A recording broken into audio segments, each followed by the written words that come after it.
raised a good point. When you mentioned Chairman Conyers is the chairman of the judiciary. That means on every bill that basically goes and deals with the courts, deals with some of these constitutional provisions, it's going to be determined by that one man as to whether it comes up for a vote or not in the committee.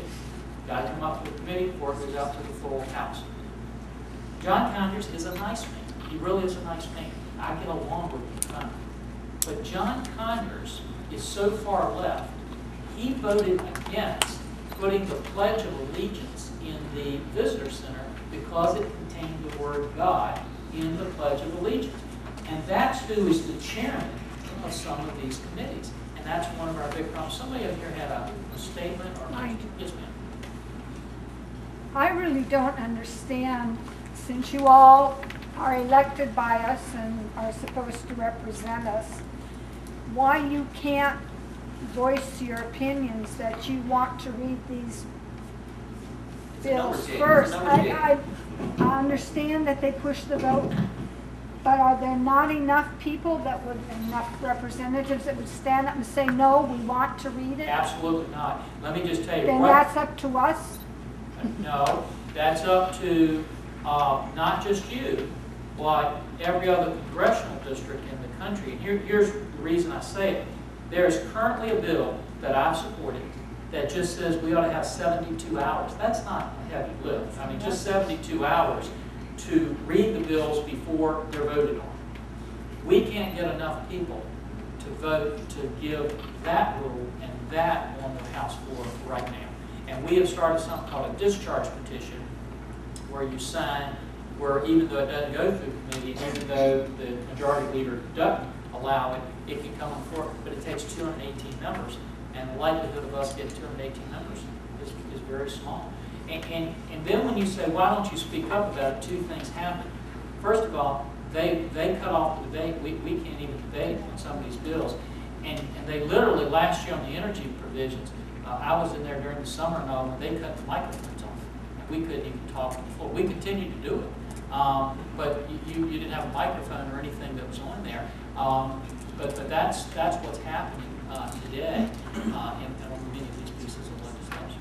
We've got oftentimes, which I think is very unfair, we'll get a bill thrown at us, and literally they will say, you've got to vote on it in a matter of hours, or you've got to vote on it even the next day. I'll tell you, when you get a bill like this, and you get in, even with all of my staff and us working, you can't be absolutely sure what that bill says by the next day. This health care bill, 3200, we're still analyzing provisions in that bill and saying, is this really what it says? And even when it says one thing, that doesn't mean that's the effect. I'm sorry. Who tells you to vote on it in a few hours? The speaker and the majority leader are the only two people that control the votes. They get the ability, just he can come in and just say, we're going to vote on this bill and when we're going to vote on it. So what if you say I'm not voting on it until I have a time to analyze it? Great statement. Here's what happens. When it goes up for a vote, board goes up, I have 3 votes that I can cast. I have this little voting card. This is what I do. I take this little card out and I put it in the machine. And I can vote green for yes, red for no, or I can vote present, yellow.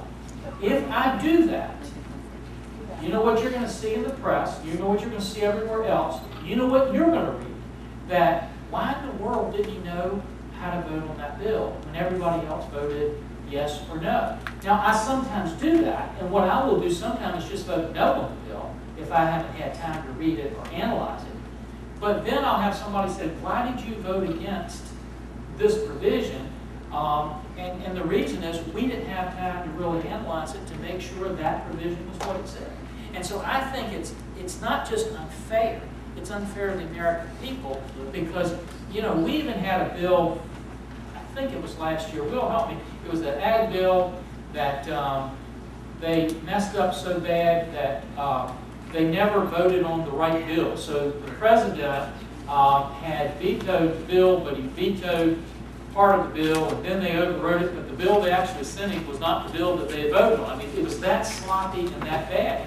And I had somebody come to me on the floor of the House, on the other side of the aisle, and they said, Randy, everybody agrees on this bill, but the clerk really messed it up. It went to the president wrong. He vetoed it wrong. I came back over here. The speaker says, it's okay. We can just all vote on it now and say it's okay, and we agreed to it. And he said, is that all right? And I said, sure, as long as you throw the Constitution out the window, because the Constitution doesn't allow you to do that. And I said, we've got to take it back through the process if you want the bill to be valid. And yet, that's what we're seeing over and over again today, and it makes big mistakes, and I'm